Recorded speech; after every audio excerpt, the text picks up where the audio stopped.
రైతు పక్షపాతి ప్రభుత్వం. కాంగ్రెస్ అంటేనే వ్యవసాయం, కాంగ్రెస్ అంటేనే ఉచిత కరెంటు, కాంగ్రెస్ అంటేనే రుణమాఫీ, కాంగ్రెస్ అంటేనే మద్దతు ధర, కాంగ్రెస్ అంటేనే మద్దతు ధరతో పాటు ప్రోత్సహించడానికి కావలసిన విధంగా బోనస్ ధరలు కూడా. కాంగ్రెస్కి వ్యవసాయానికి విడదీయరాయినటువంటి సంబంధం ఉంది. ఈనాటి ప్రభుత్వం రాష్ట్ర ముఖ్యమంత్రి రేవంత్ రెడ్డి గారి నాయకత్వంలో ఈ ప్రభుత్వం ఏర్పడిన తర్వాత చాలా రకాలుగా ఆనాటి ప్రభుత్వం రకరకాల ప్రచారాలు కూడా చేసింది. కానీ నేను కొన్ని విషయాలు మీ అందరి దృష్టికి తీసుకొని రాదలుచుకున్నాం. కేవలం మేము అధికారంలోకి వచ్చిన నాటి నుంచి ఈనాటి వరకు ఎవరు ఊహించని విధంగా అనేక రకాలైనటువంటి ఆర్థిక పరమైనటువంటి ఇబ్బందులు ఉన్నప్పటికీ కూడా ఆనాటి ప్రభుత్వంలో ఉన్నటువంటి ఏ ఒక్క పథకాన్ని కూడా ఆపకుండా ఈ ప్రభుత్వం చాలా పెద్ద ఎత్తున రైతు సోదరుల కోసం అనేక కార్యక్రమాలు తీసుకొని ముందుకు పోతాం. దాంట్లో భాగంగా బహుశా దేశ చరిత్రలో ఎవరు కూడా ఏ రాష్ట్రం కూడా వచ్చిన 3-4 నెలల్లో ఆ యొక్క రాష్ట్రం దాదాపు 21,000 కోట్ల రూపాయలు రుణమాఫీ చేసిన చరిత్ర ఈ భారతదేశ చరిత్రలో ఏ రాష్ట్రంలో కూడా లేదు. అది కేవలం ఈ రాష్ట్రంలో మాత్రమే జరిగింది.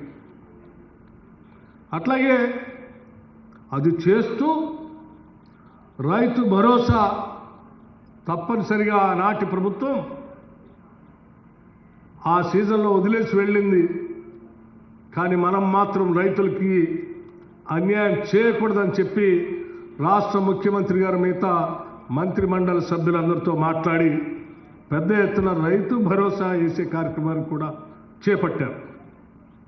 రైతు భరోసాకి ఇప్పటి వరకు 13,088 కోట్ల రూపాయలని ఖర్చు పెట్టడం జరిగింది. రుణమాఫీ 21,000 కోట్లు కాకుండా. అట్లాగే బోనస్ సంబంధించి 1,199 కోట్ల రూపాయలు ఈ దేశ చరిత్రలో ఎవ్వరు కూడా ఇంతవరకు మద్దతు ధర గురించి మాట్లాడారు తప్ప పండించిన పంటకి బోనస్ ఇస్తామని చెప్పి ఇచ్చిన మాట ప్రకారం పండించిన వడ్లకి, ధాన్యానికి, సన్నధాన్యానికి క్వింటాల్కి 500 రూపాయల లెక్కగట్టి 1,119 కోట్ల రూపాయలని ఇచ్చినటువంటి ప్రభుత్వం ఈ దేశ చరిత్రలో ఏదైనా ఉందంటే అది కేవలం ప్రజాప్రభుత్వం, మన ప్రభుత్వం మాత్రమే. అట్లాగే ఇన్సూరెన్స్ సంబంధించి గత ప్రభుత్వాలు పూర్తిగా మర్చిపోయినటువంటి కార్యక్రమాన్ని ఈ ప్రభుత్వం బాధ్యతగా తీసుకొని దాదాపు 2,181 కోట్ల రూపాయలు ఇన్సూరెన్స్ కోసం రైతుల పక్షాన్ని రాష్ట్ర ప్రభుత్వం చెల్లించడం జరిగింది. అట్లాగే 10 సంవత్సరాలు నేను చూశాను. ప్రతిపక్ష నాయకుడిగా ఈ రాష్ట్రంలో ఎక్కడైనా పంట నష్టం జరిగితే మేమందరం వెళ్ళి చూసేవాడు. ముఖ్యమంత్రిని ఆనాటి ప్రభుత్వాన్ని డిమాండ్ చేసేవాడు. రైతుల పక్షాన జరిగినటువంటి పంటకి నష్టం ఇవ్వాలని చెప్పి అనేక సందర్భాల్లో మేము డిమాండ్ చేసినప్పుడు కూడా ఆనాటి ఉమ్మడి రాష్ట్రంలో కాంగ్రెస్ ప్రభుత్వాలు ఎప్పుడు పంట నష్టం జరిగినా వెంటనే ప్రభుత్వాలు ఎన్యూమరేట్ చేసి లెక్కగట్టి ఆ పంటకి నష్టపరిహారాన్ని ఇచ్చేటువంటి పరిస్థితులను గుర్తు చేసి కూడా డిమాండ్ చేస్తే కూడా ఆనాటి ప్రభుత్వం ఏ ఒక్క సంవత్సరం కూడా పంట నష్టపరిహారం గురించి ఆలోచన చేయలేదు. కాంగ్రెస్ పార్టీ అధికారంలోకి రాగానే ఆనాటి కాంగ్రెస్ ప్రభుత్వాలు ఏ రకంగా అయితే చేశాయో తిరిగి మళ్ళీ ఈ రాష్ట్రంలో పంటకు నష్టం జరిగితే ఆ నష్టాన్ని అంచనా వేసి దాదాపు 260 కోట్ల రూపాయలు పంట నష్ట పరిహారం చేసింది కూడా మన ప్రభుత్వమే. ఇది తిరిగి మళ్ళీ మనం మొదలుపెట్టాం.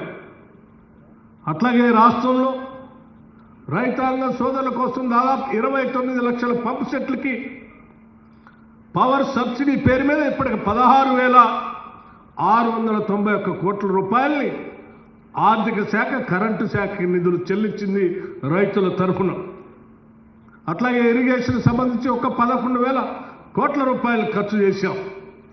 మొత్తంగా మన పార్టీ, మన ప్రభుత్వం, ఈ ముఖ్యమంత్రి రేవంత్ రెడ్డి గారి నాయకత్వంలో వచ్చినటువంటి ఇందిరమ్మ ప్రభుత్వం ఈనాటి వరకు, ఇప్పుడే మన తుమ్మల నాగేశ్వరరావు గారు చెప్పినట్టు, ఈనాటి వరకు దాదాపు 70,000 కోట్ల రూపాయల్ని రైతుల కోసం ఖర్చు పెట్టాం. రాబోయే సంవత్సరాల్లో కూడా మొత్తం 5 సంవత్సరాల్లో రైతుల కోసం దాదాపు 3.5 లక్షల రూపాయలు ఖర్చు పెట్టే విధంగా ముందుకు పోతున్నామని చెప్పి మీ అందరికీ నేను సవినయంగా మనవి చేస్తా ఉన్నాను. 3.5 లక్షల కోట్లు, 3.5 లక్షల కోట్ల రూపాయల్ని ఖర్చు పెట్టబోతా ఉన్నాం. ఇది రైతుల కోసం ఈ ప్రభుత్వం తీసుకున్నటువంటి కార్యక్రమం. ఇంత పెద్ద ఎత్తున రైతుల కోసం కార్యక్రమాలు తీసుకొని పోతూ ఈరోజు మళ్ళీ ఒక చారిత్రాత్మకమైన నిర్ణయం తీసుకొని ఈరోజు అగ్రికల్చర్ యూనివర్సిటీలో రైతాంగ సోదరులందరినీ ఇక్కడ కూర్చోబెట్టి రాష్ట్ర వ్యాప్తంగా ఉన్నటువంటి లక్షలాది మంది రైతాంగ సోదరులకు ఇక్కడ నుంచి మాట్లాడుతూ ఒక చారిత్రాత్మకమైన నిర్ణయం తీసుకోబోతా ఉన్నాం. ఆ నిర్ణయం ఏంటంటే, ఈ రాష్ట్రంలో ఉన్నటువంటి రైతాంగ సోదరులకు సంబంధించినటువంటి అన్ని వ్యవసాయ యోగ్యమైనటువంటి భూములన్నిటికీ 1,49,39,111 ఎకరాలకి పూర్తి స్థాయిలో రైతు భరోసా సంబంధించి వారి అకౌంట్లో డబ్బులు వేసేటువంటి కార్యక్రమాన్ని మీ అందరి సమక్షంలో ఈరోజు ముఖ్యమంత్రి గారు ఇక్కడ నుంచే కంప్యూటర్లో నొక్కి వారి అకౌంట్లందరికీ డబ్బులు వేసేటువంటి కార్యక్రమాన్ని ఈరోజు ఇక్కడ నుంచే చేస్తా ఉన్నాం. పూర్తి స్థాయిలో ఎకరం కాదు, 2 ఎకరాలు కాదు, 5 ఎకరాలు కాదు, ఈ రాష్ట్రంలో రైతులు పండించే ప్రతి ఎకరానికి, అది ఎన్ని ఎకరాలు ఉన్నా ఆ ఎకరాలన్నిటికీ కేవలం, అది కూడా నెలలు తీసుకోవట్లేదు, మేము నెలల తరబడి కూడా తీసుకోదలుచుకోలేదు. రైతులకు ఇచ్చిన మాట ప్రకారం నిలబడాలనేటువంటి ఆలోచనతో ఎన్ని సమస్యలు ఉన్నప్పటికి కూడా ఇప్పుడే కేబినెట్ సమావేశం నిర్ణయం చేసుకొని, ఆ సమావేశంలో ముఖ్యమంత్రి గారు, మంత్రి మండలి శాసన సభ్యులందరూ కూడా నిర్ణయం చేసుకొని కేవలం 9 రోజుల్లో మాత్రమే, కేవలం 9 రోజుల్లో ఈ రాష్ట్రంలో ఉన్నటువంటి రైతులందరికీ అకౌంట్లో డబ్బులు వేయాలనేటువంటి ఒక నిర్ణయం తీసుకొని, ఒక చారిత్రాత్మకమైనటువంటి నిర్ణయం తీసుకొని, ధైర్యంతో కూడినటువంటి నిర్ణయంతో ఈరోజు మీ ముందుకు వచ్చాం. ఇక్కడ నుంచే ముఖ్యమంత్రి గారు మాట్లాడటం మరుక్షణం నుంచే వారు మాట్లాడి వారు ఇక్కడ నుంచే ఆ మీటను నొక్కుతారు, ఇక్కడ నుంచే మీటను నొక్కుతారు. ఇక్కడ మీటర్ నొక్కుతా ఉంటే అక్కడ రైతుల అకౌంట్లో టింగ్ టింగ్ టింగ్ అంటూ డబ్బులు పడేటువంటి కార్యక్రమాన్ని చేసేటువంటి కార్యక్రమాన్ని ఇక్కడ చేయడానికి వచ్చాం. మిత్రులారా, నేను మీ అందరికీ చెప్పేది ఒక్కటే, ఈ ప్రభుత్వం మన ప్రభుత్వం, ప్రజల ప్రభుత్వం. ఈ రాష్ట్రంలో అనేక సమస్యలు, ఇబ్బందులు, ఆర్థిక పరమైనటువంటి బాధలు ఉన్నప్పటికీ కూడా రూపాయి పోగేసి ప్రతి రూపాయిని ప్రజల కోసం ఖర్చు పెట్టాలనేటువంటి ఆలోచనతోనే ఈ రాష్ట్ర ప్రభుత్వం ముందుకు పోతాం. చేసే ప్రతి ఆలోచన, పని కేవలం ఈ రాష్ట్రంలో ఉన్నటువంటి ప్రజల కోసం ఆలోచన చేస్తూ ఉన్నాం. ఇంకో విషయం కూడా చెప్పదలుచుకున్నాం మీకు. ఈ రాష్ట్రంలో ఉన్నటువంటి రైతాంగ సోదరులు ఒక్కడే కాదు, భూమి లేని నిరుపేద ప్రజలుంటే, ఆ నిరుపేద ప్రజలు వ్యవసాయ కార్మికులుగా ఉంటే వారికి కూడా సంవత్సరానికి ప్రతి కుటుంబానికి 12,000 రూపాయల లెక్కన ఇందిరమ్మ ఆత్మీయ భరోసా పేరు మీద రైతుల పక్షాన్ని నిలబడిన రైతుల కూలీల గురించి కూడా ఈ రాష్ట్ర ప్రభుత్వం మనసుతో ఆలోచన చేసి నిర్ణయం తీసుకొని ముందుకు పోతా ఉన్నాం. అందుకే ఆలోచించే ఇన్ని ఇబ్బందులున్నా ఈ రాష్ట్ర ప్రభుత్వం ఆలోచన చేసి పెద్ద ఎత్తున సాహసోపేతమైన నిర్ణయం తీసుకొని ప్రజల కోసం పనిచేసుకుంటూ ముందుకు పోతా ఉంది.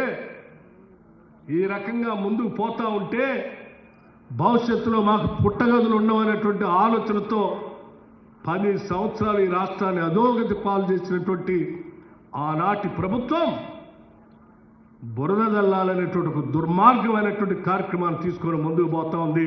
దీన్ని గమనించాలని చెప్పి ఈ రాష్ట్రంలో ఉన్నటువంటి రైతాంగ సోదరులందరికీ కూడా నేను విజ్ఞప్తి చేస్తా ఉన్నాను. సోదరులారా, రైతులారా, ఆలోచన చేయండి.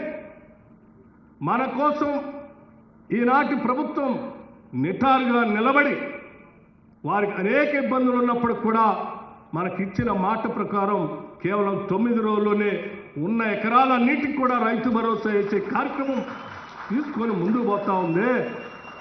అటువంటి ప్రభుత్వాన్ని అరచేతిలో పెట్టుకొని ఆశీర్వదించి నిలబెట్టుకొని అవాకులు చవాకులు మాట్లాడి బురద జల్లేటువంటి వారికి బుద్ధి చెప్పాల్సినటువంటి అవసరం కూడా ఉందని చెప్పి నేను మీ అందరికీ విజ్ఞప్తి చేస్తా ఉన్నాను. ప్రజలకు మేలు జరుగుతూ ఉంటే చూడలేనటువంటి ప్రభుత్వం ఆనాటి ప్రభుత్వం.